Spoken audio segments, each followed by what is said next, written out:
Hello and welcome to yet another cast. For you today I have a 3v3 played on the matchmaker and thus also the Mapgen. By the looks of it, 12k map with the Wired Dome. Since this is a 20k base as we can see here. But let's introduce the players. We have Team 1 up in the north, Team 2 down to the south. And let's start with the northern team. Going in blue, going Seraphim and opening first land, we have Blade Druk. I'm just gonna refer to them as Blade, I think. Then to the north of that, in purple, also going Seraphim and also opening first land, we have Kidoka. To the east of that, in dark blue, and going Cypern, opening first land as well, we have Star Commander. And that's the entire northern team. For Team 2, in red, and also going Cybran on their, well, northernmost slot. Also, let me just name the minimap, because I just forgot that. Anyway, on the northernmost slot for them, for the southern team, in red and going Cybran, we have Han, who is also opening first land. Then to the south of that, in orange, we have Xenaga going UEF and opening first air.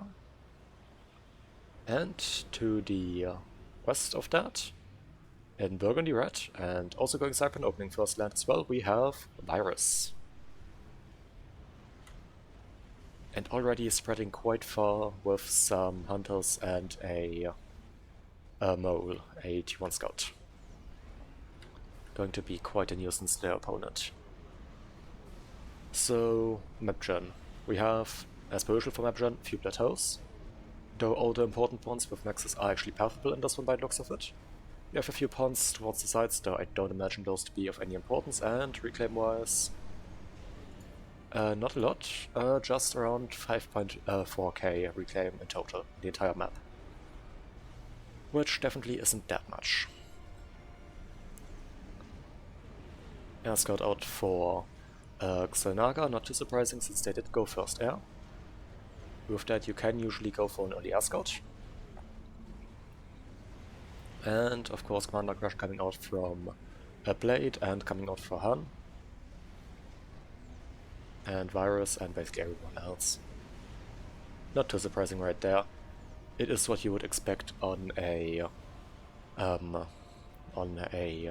general normal team game. With land and stuff. Now, is there currently no bomb action? Never mind, there is a bomber out for Star Commander.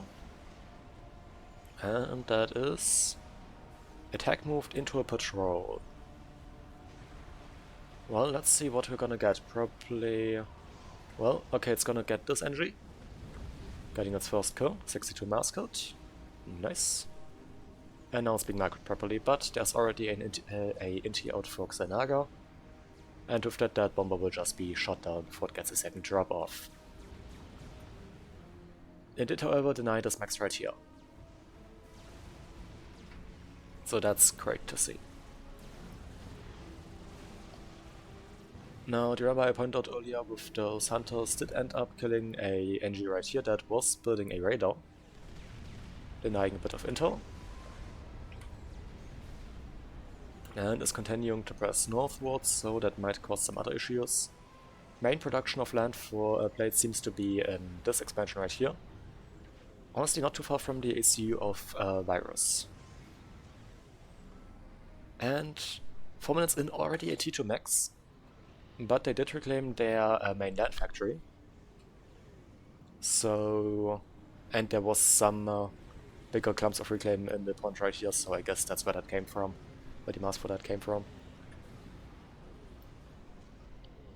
Hunters going over the plateau area right here, maybe trying to get the backline of the northern air player, Kidoka.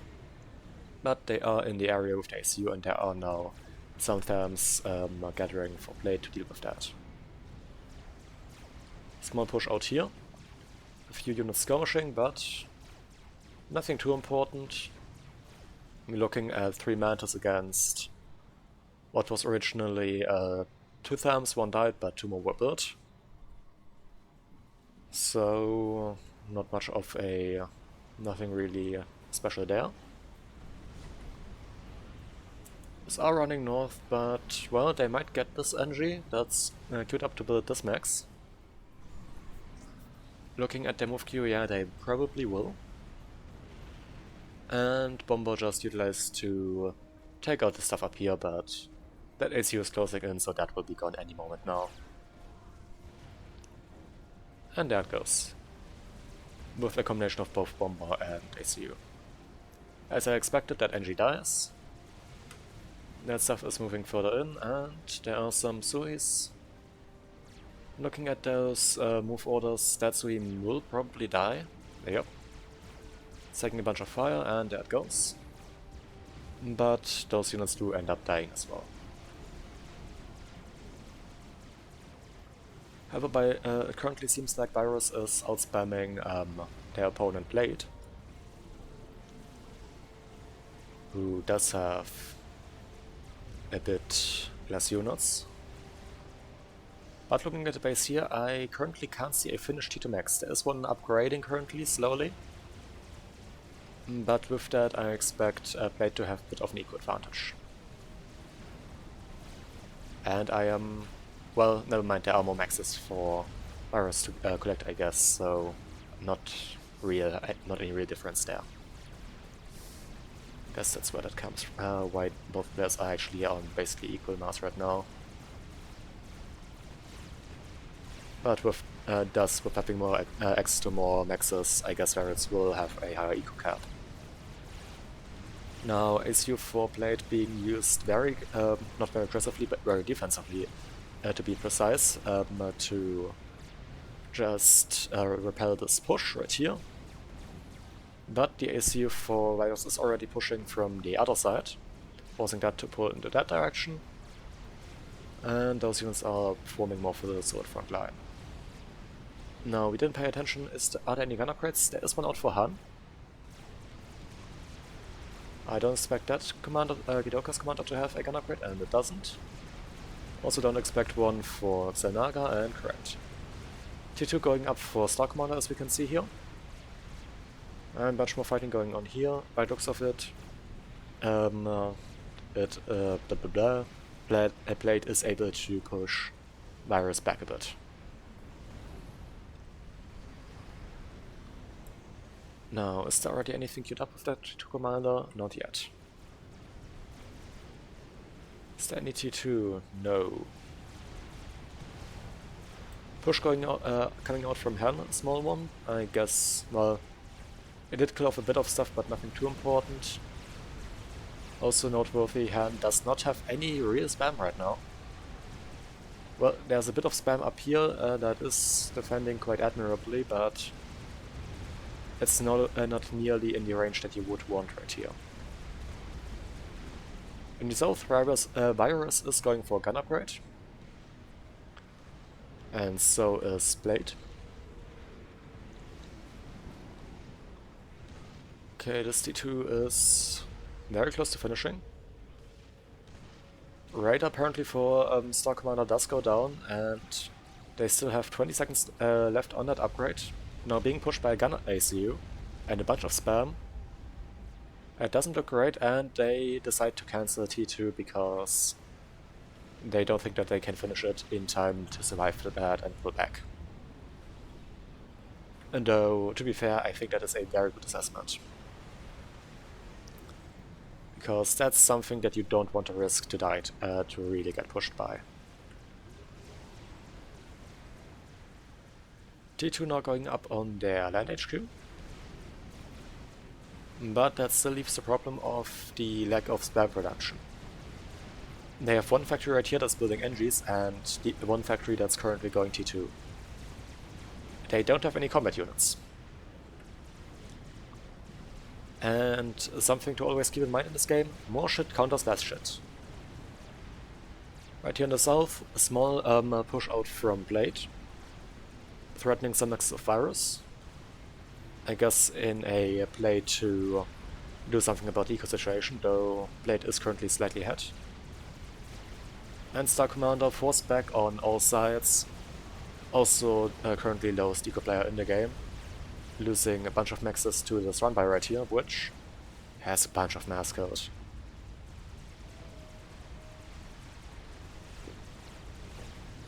Still going on up on the commander of Star Commander, very interesting call. I think that a gun upgrade would have been a better first move. And down south, Blade pushing with that commander quite aggressively, while Virus is going for a stealth upgrade, which is about to finish, and that will be a hefty chunk of additional HP right there. Additional 2k. And with that Cyber ACU is actually able to would technically be able to just walk down the Seraphim ACU, but that is still very dangerous as there is a supporting army right here in the back.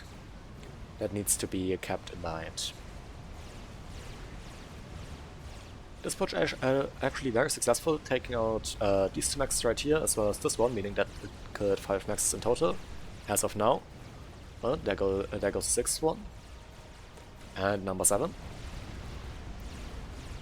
Also full out push right here, out from Blade with that ACU and that supporting army I pointed out a bit earlier. That will threaten the 3 additional maxes. And yeah, another max, all maxes in that expansion went down, so yeah, that is 7, 10. If this goes down, and it will, there we have 11. That's 22 mass less for Virus currently that they are making. Or well, that they aren't making anymore. As 1 max produces 2 mass a second. And losing 11 of those with some basic math is 22 mass that they aren't making anymore. Another one about to go down here, and also a T2 max under threat. Now the T2 max is going to be very juicy to pick up because it is still rather expensive, especially since this is a game that, by looks of it, is primarily fought at the T1 stage. Currently is only T1 out for Virus. With a T2 upgrade on the way, but nowhere near finished. Though saying that there is T3 air out for Xel'Naga. T3 air currently just started up for Kidoka. I think I pronounced it Kidoka originally, so I'm gonna try and stick with that. So, massive air mismatch right there. Interestingly enough, Xel'Naga is going for broadswords instead of something like a Strat Bomber or the swords, since a Strat Bomber in this situation would be able to, or would be very advantageous, since that can cause a lot more damage a lot faster without being as susceptible to intis. Now we have T2 out for Star Commander on land, and now also T2 land out for Blade, who is continuing to be very aggressive at the front, getting Nano on that ACU.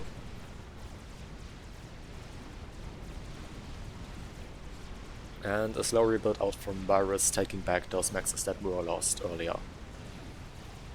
And though already another run by collecting, that will just take all of that out once again. Just repeating the whole ordeal.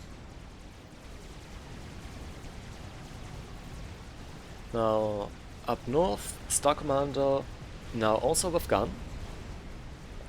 And also only with gun, not with the stealth upgrade that Star Commander has. But there is still the problem I pointed out a bit earlier of Star Commander not having proper spam production. Though they are now starting to produce some rhinos,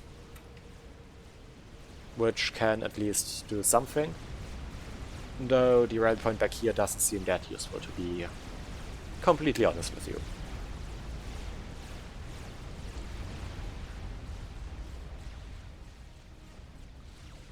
The commander just taking out another position, 3 maxes. Star Commander using that commander to, well, not very great effect yet, but taking out a few singular units. And also about to take out a factory.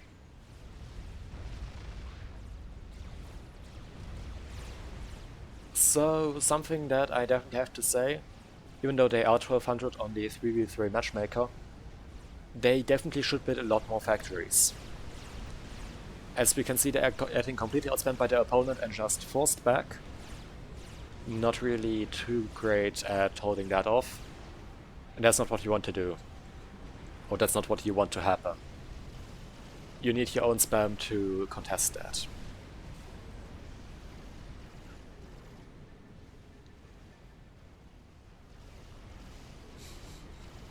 Nanon are also going up for Virus. After the upgrade for a blade did finish. And we have 3 broadswords out for Xelnaga. Broadswords deal a lot of damage. They are very strong gunships. Now there are already now ASF out for Kidoka. That will have an easy time taking those off if they get detected. And there is radar right here, so they will most likely be detected. At least I assume they would be, and yes, it is obvious that there is something coming in. And due to the jamming of the broadsword, it's a lot more signatures than there are actual planes. But at that speed and with that amount of signatures, it's pretty likely or pretty obvious that it is broadswords coming in.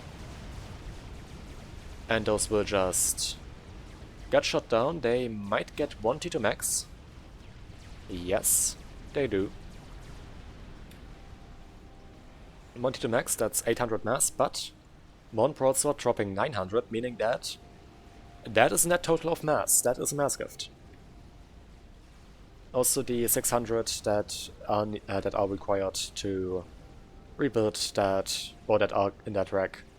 Also, of course, not to be underestimated, reducing the build time. Wait, no, I think 800 mass was for the upgrade. I think that's a bit more for actually building the T2 max, but even then, it's a mass gift. And Kidoka made a good trade right there, will probably get that back. Now, who has to be a lot more careful is Blade, who is currently getting fire from Cerberus and a broadsword. They definitely need some flag at the front line to defend against that. Always build mobile AA. It's very good, your airplayer will never be everywhere at the same time. You may have a very incompetent airplayer who won't be there anytime, though that doesn't seem to be the case as Kidoka has already moved their ASF in to defend. But it's still something. It's better to not completely trust your airplayer on covering your air, so you should always have some sort of AA in the area to help defend. It also makes your airplayer's job very much easier, as they will have to pay a bit less attention to everything, and their airfights will be, and if there are any airfights over your army, it will be in favor of your airplayer.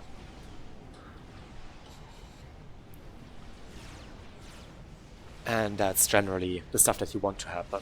A whole bunch of hoplites coming on, used by Virus, though not kept back properly, meaning that they can take fire from the ACU.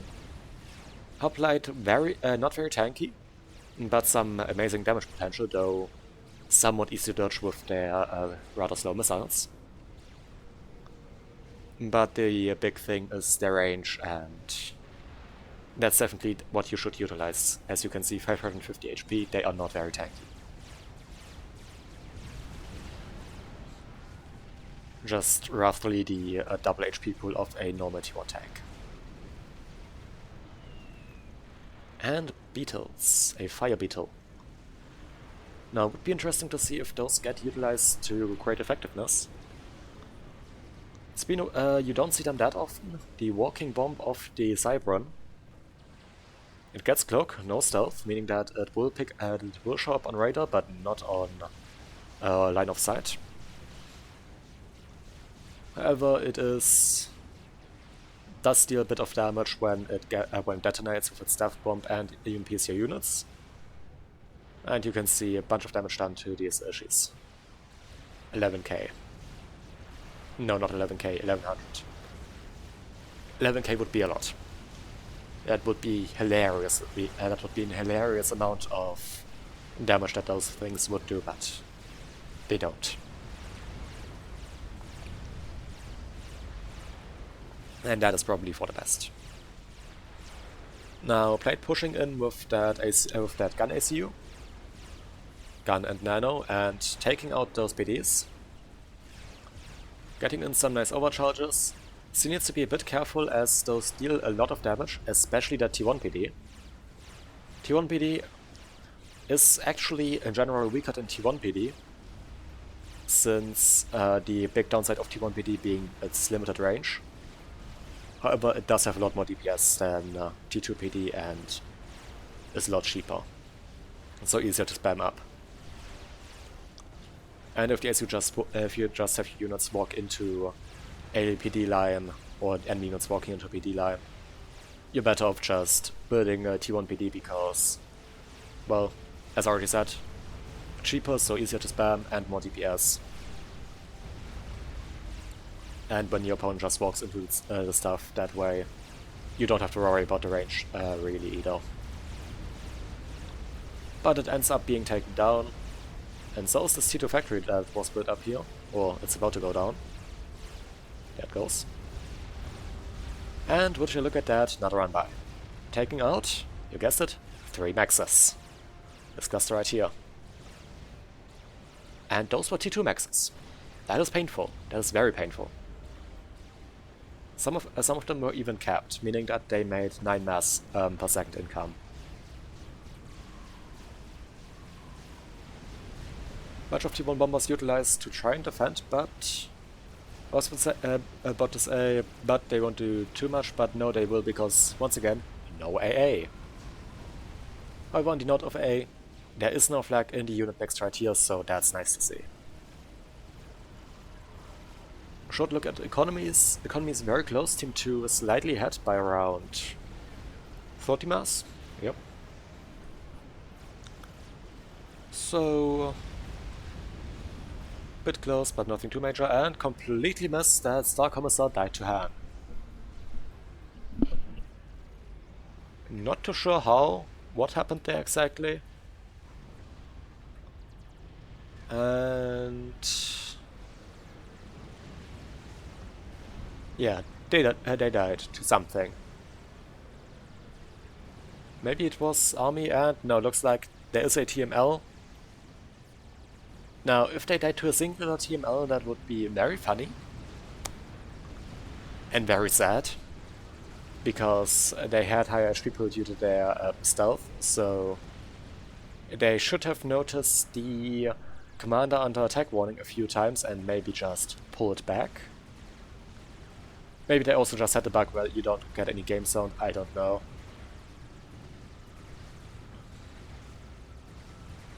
But now a whole bunch of Wolfus utilized by Gidoka to take out a bunch of stuff under control of Han. But Han quick on the ball, throwing up a flag. And the NTs for Xel'Naga coming in, so there's a bunch of ASF, which will quickly take those Wolfus out. Also suboptimal air macro out from Gidoka as well, who just was sleeping with those ASF for a moment.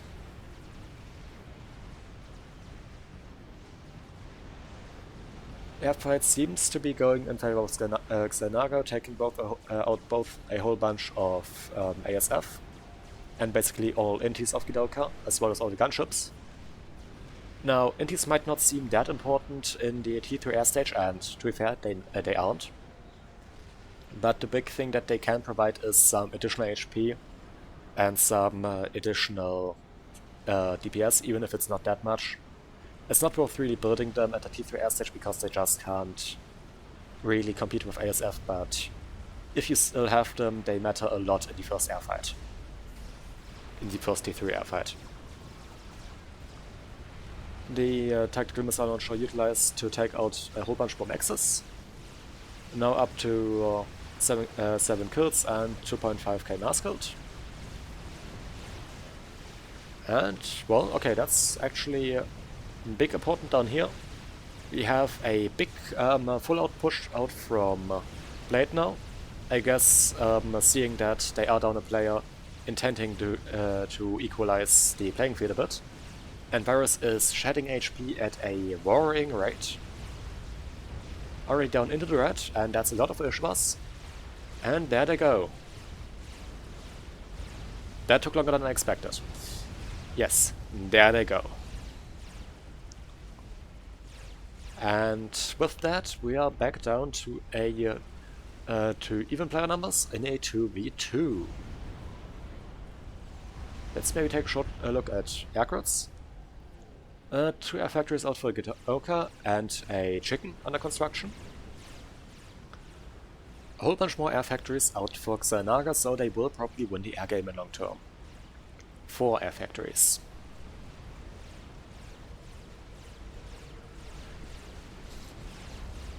However, Kidoka now also tasked with actually dealing with the land. And doing... Never mind, I think that was maybe killed before a Star Commander died. But a Star Commander did actually end up starting more land factories by the looks of it. At the T3 stage, however. So maybe their plan was a T3 rush, though I don't think that a T3 rush is that great of an idea in most cases. It can work out if done properly and if your opponent is not pressuring you enough. But there was a lot of pressure and a lot of abuse of the lacking units out from hand, so probably not the best play that they could have gone for. Bunch of gunships tried to be utilized by Gidoka in the south, supporting the push of Blade.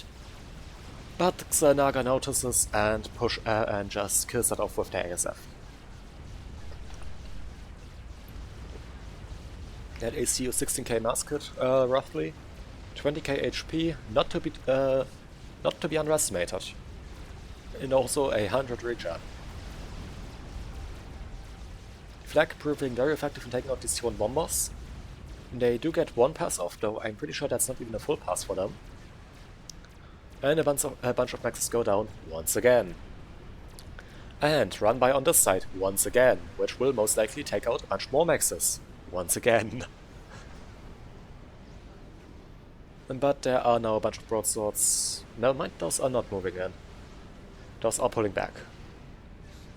Those could have probably wiped all of this out because not enough flag to take out that cloud of broadswords. That would have easily killed the 2 flag in there and wiped out the rest of the army. And pings the commander of Blade. And to be honest, that commander is very, very exposed.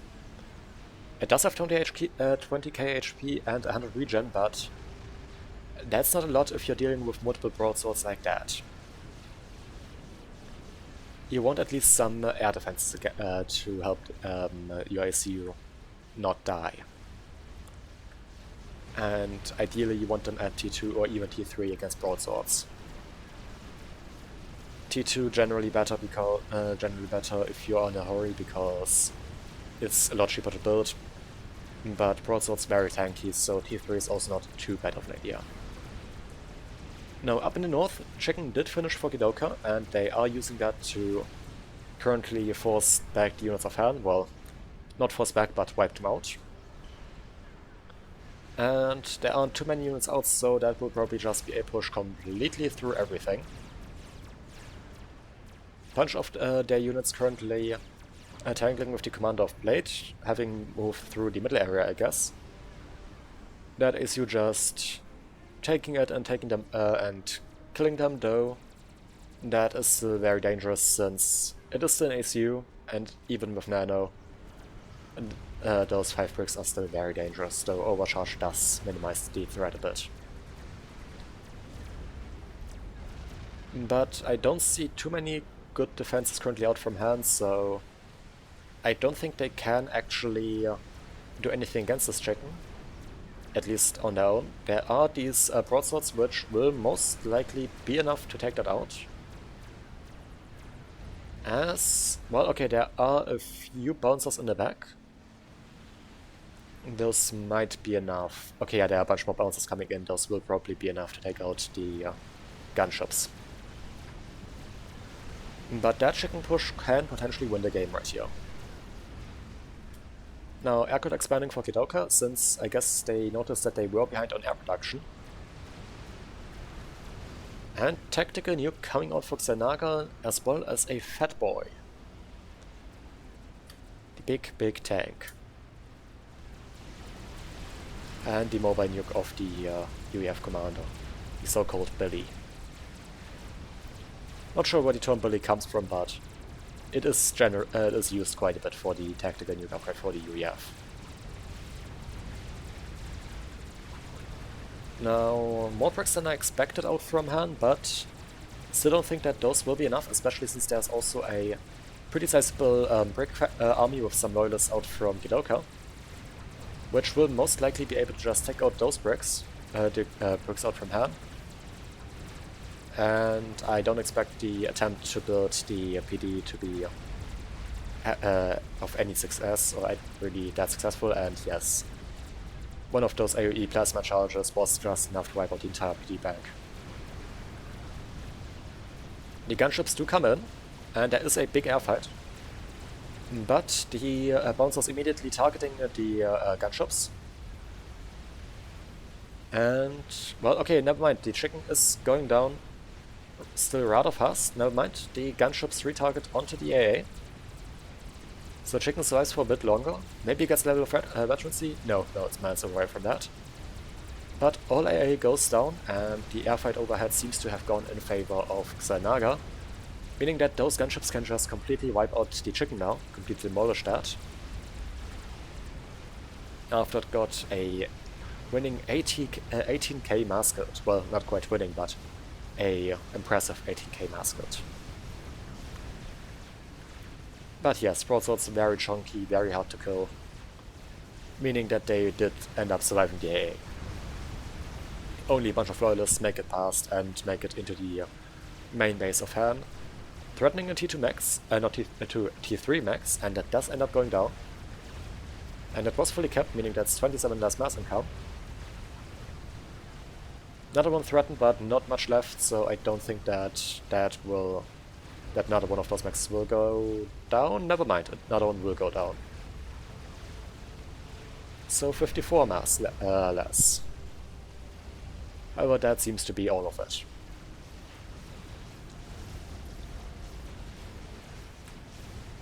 Big reclaim field right here. It would definitely be nice to see him getting their teeth into that. Just sucking that up. All of that juicy mass. And they are, at least the chicken. And there is a factory attack move out as well, so that will be reclaimed.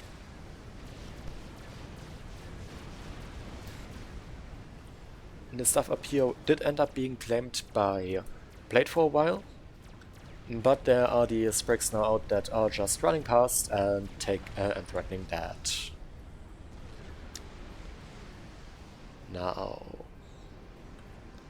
advanced nano coming out for a plate, so I guess they don't want to be air sniped that easily. Or maybe you want to use the commander again at the front line. Because advanced nano for Seraphim, especially with 5 ranks of veterancy, is super powerful. I think you get over 50k HP and over 200 regen. And that makes your ACU tankier than a unvetted Monkey Lord. A lot tankier. Because you have significantly more regen and also a, well, not incredibly much higher HP pool, but still a higher HP pool.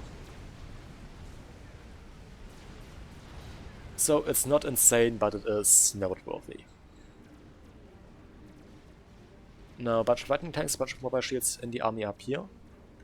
With the heavy use of gunships, building a bunch of flag would definitely be a good call though, as flag has that nice AoE, and while not doing quite as much damage, against large bolts like these, it will deal a lot more damage than you have on than you have just in the raw DPS shown due to that AoE, and does significantly more DPS. The larger the cloud of gunships of your opponent, the more effective flag will be. The one problem, of course, being all the damage is spread out between all the gunships. But that is, well, that's not that big of a deal. Rest going out for Xanaga. And those units actually made it past the, made it into the base of Blade. Now, killing off the engineers that were supporting the ACU and, never mind, retargeting onto the P-Gen, taking out the other P-Gen in the process as well. Killing off the power, a very good strategy, as without power the mass cannot be spent and also cannot be produced. Meaning that the total mass production for Blade will be incapable of doing anything. And though with an air player that still has an air grid, that won't be too big of a deal. On note of the air player, the Gidoka is going for a T3 artillery. Going for some standoff tech. Xanaga noticed, and that army is continuing to push to the north. Now, I saw that a experimental finished somewhere for Han, and it was a Monkey Lord on this side, on the more western flank.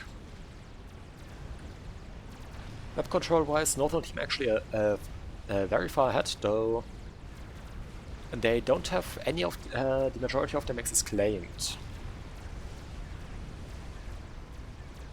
And those bricks now just going to go down to a bunch of wolves.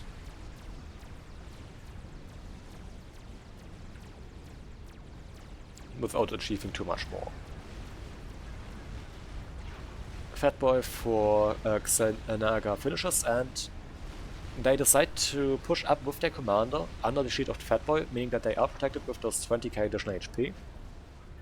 Bidding up some Ravagers in defense, but I suppose also trying to utilize that missile. That very, very powerful missile.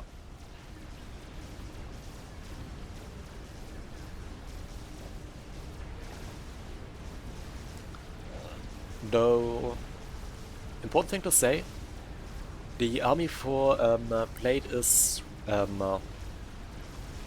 just pulling to the northern flank now, as there aren't any big defenses out from Han on that side, and no real big numbers of units. So that can just be completely wiped by this army. It is, however, a gamble with that now, as it is a race to the base of their opponent, with the Fatboy pushing in for Xanaga, which will slowly just whittle away at the land of Blade, while Blade needs to push into their opponent. The units apparently stuck a bit, trying to fire on that stuff for some reason.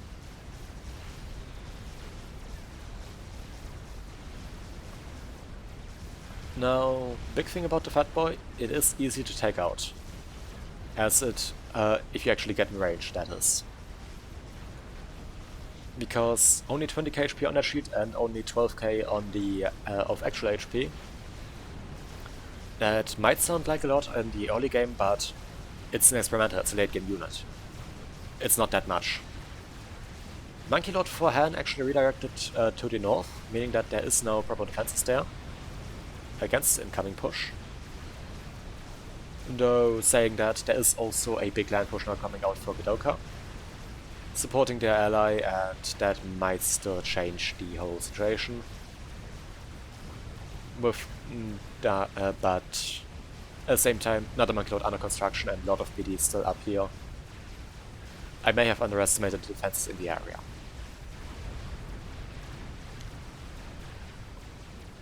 But with that, that push does actually end up being repelled by the looks of it. So not too much success there. Big cloud of gunships gathering. Maybe as a earlier form to defend. Maybe to plan a snipe, and that seems like it's the exact thing that those are going for. Now, no big air defenses out for Gidoka, and they don't have a lot of ASF. That might be a problem, especially since the ASF for Xanaga are moving up with that swarm of broadswords. Meaning that they can just completely wipe Gidoka's air and afterwards do whatever with those broadswords. There will be a lot more AA needed by Gidoka. Now let's see, is there any counter standoff? Not that I can see any. I suppose the big game winning play for the Saffron team right now that is supposed to decide how this goes is this massive wave of gunships. And by the looks of it, Team 2 also had quite a bit on mass income currently. Over 200 mass. So in the long term, they will most likely still win this game. Even if this gunship snap does not succeed, it will just knock out a bunch more eco. A bunch of units that will build up with expensive eco before those can pay off. Also, of course, wiping air, stuff like that. In the end, it will make the current advantage of the Saffron team even more, or even worse. And strengthen their position even more. Even with the ODA currently being built up to try and hold off against that. A bunch of T3 air defenses being built up by Kidoka. SAMs in the Cypern base, the Seraphim T3 AA in the Seraphim base, of course. And power around the hub of them does go down. Or not. Never mind, Tower of them survives, and so do 3 of the 4 pigeons. So that snipe did not actually succeed, but as I already said, it made the eco advantage even worse, meaning that without any countermeasures from the Northern team, they will be behind even more now. And that is not what you want to have when you try to win a game.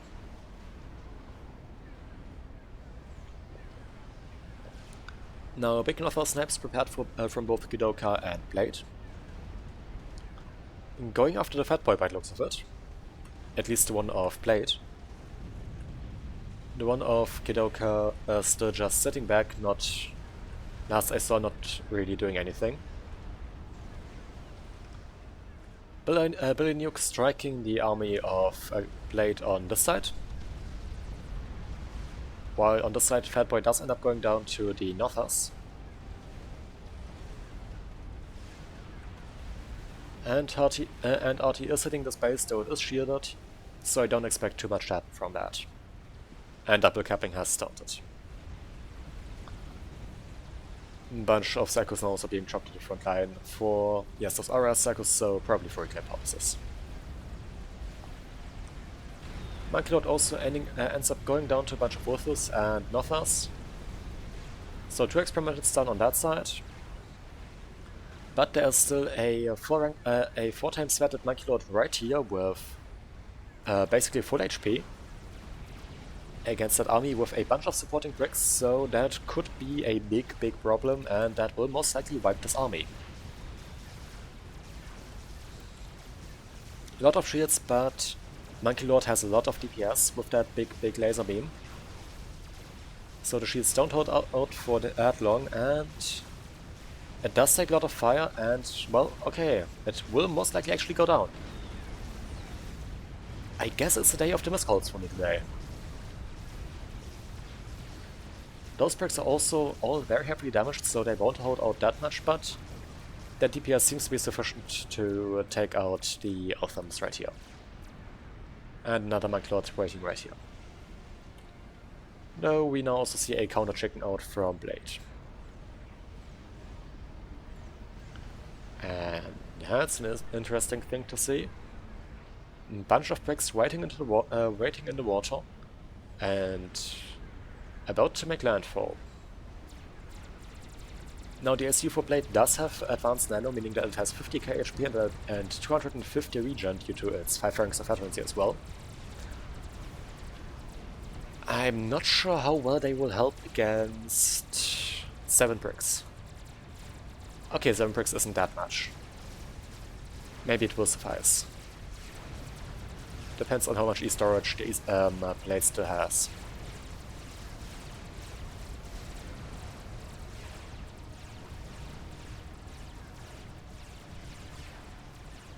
And okay, no, they will actually survive that. They had enough to overcharge at least 3 on one salvo, and remaining PD is enough to help out with last one right here. Now Chicken is pushing, it takes up the bunch of bricks, but did take a lot of damage in the process. And down to just 19k HP now. That is, once again, very bad. Especially since there was still Monkey Lord about somewhere. Oh, that's sneaky, and I love it. Monkey Lord probably going this way to take out the Seraphim ACU. While the Seraphim ACU is tankier than this Monkey Lord, it has a lot less DPS than the Monkey Lord. It could, however, probably tank for Chicken and its supporting army to change that situation. Or another Monkey Lord. But with that, this ACU under big threat from that. Now just gonna push out from Gidoka on this flank, and this time I am actually correct in saying that there aren't that many defenses to prevent that, as there is no experimental waiting on this side. At least not that I can see one.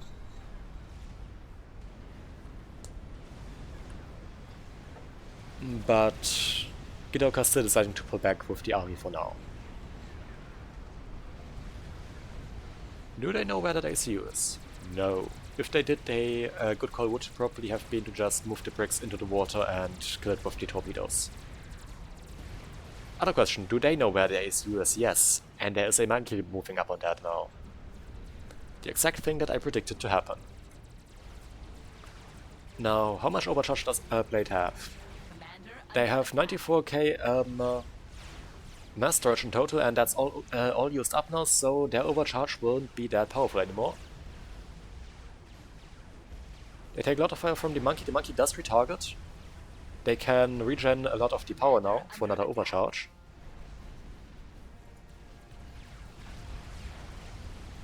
But they are very low. To be fair, so is the monkey. But the monkey is not low enough and they end up going down. And with that, at 45 minutes, Blade going down to a surprise monkey out of the ocean.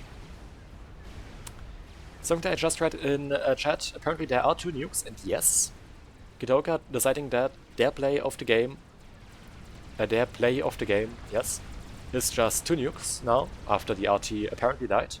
There's Novax overhead.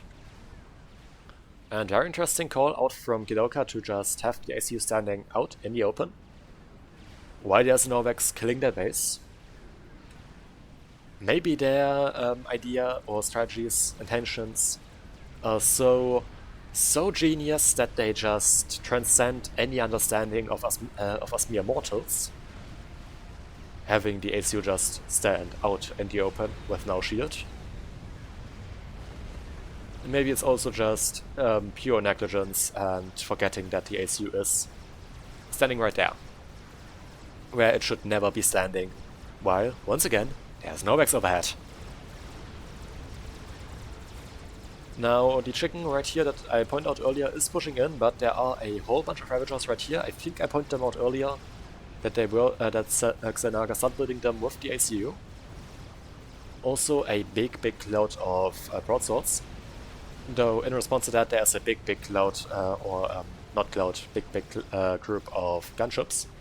Which, as you can see, just completely wiped those restorers now.